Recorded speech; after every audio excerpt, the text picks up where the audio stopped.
இன்றைக்கி ஆடி முதல் வெள்ளியே வீட்டில் சாமி கும்பிடணும் அப்படின்னுட்டு நேற்றே வந்து பூஜை சாமான் தொலைக்கிறது வீடெல்லாம் மாப் போடுறதுன்னு சொல்லிட்டு வேலையெல்லாம் முடிச்சாச்சு.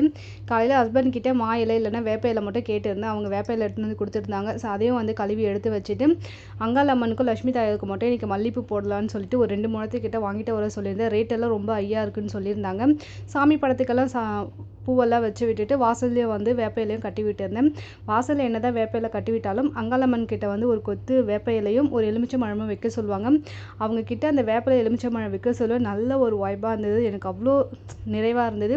அப்புறம் உருளிலையும் வந்து பச்சை கற்பூரெல்லாம் போட்டு பூவெல்லாம் எடுத்து வாசலில் வச்சுட்டு ஹஸ்பண்ட் கிட்ட நேற்றே வந்து சாரி வாங்கிட்டு வர சொல்லியிருந்தேன். ஆடி மாதனாலே அம்மனுக்கு வந்து ஒரு சாரி வச்சு மஞ்சள் கயிறு, கிழங்கு, குங்குமம், வளையல், ரெட் கலர் வளையல், ஸோ இதெல்லாம் வச்சு ப்ளவுஸ் வச்சு நான் வந்து படைப்பேன். ஸோ இந்த வருஷமும் வந்து தவறக்கூடாது அப்படின்ற மாதிரி கொஞ்சம் சிம்பிளாக பண்ணலாம், ப்ளவுஸ் மட்டும் வைக்கலாம்னு சொல்லியிருந்தேன்.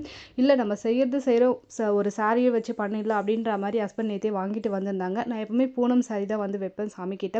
ஏன்னா நான் தானே வேர் பண்ண போகிறேன் அப்படின்னால கொஞ்சம் சாஃப்டாக இருக்கணும்னு சொல்லிட்டு சாமிக்கிட்ட எல்லாமே ரெடி பண்ணி எடுத்து வச்சுட்டு இன்றைக்கி சாமிக்கு நெய்வேத்தியம் வந்து பொங்கல் தான் வந்து சக்கரை பொங்கல் தான் பண்ணியிருந்தேன். போன வருஷம் வந்து நான் கூழ் ரெடி பண்ணியிருந்தேன். ஸோ இந்த வருஷம் முடியல அப்படின்றதுனால சக்கரை பொங்கல் மட்டும் வச்சு விளக்கேற்றி சாமிக்கு வந்து ஆராதனை எல்லாம் காமிச்சு தீபதூபம் காமிச்சு சூப்பராக வந்து சாமி கூப்பிட்டு இருந்தாங்க. அவ்வளோ நிம்மதியாக திருப்தியாக இருந்தது. வீட்டுக்கே வந்து எனக்கு அம்மனை அழைச்சிட்டு வந்த மாதிரி அவ்வளோ ஒரு ஃபீல்.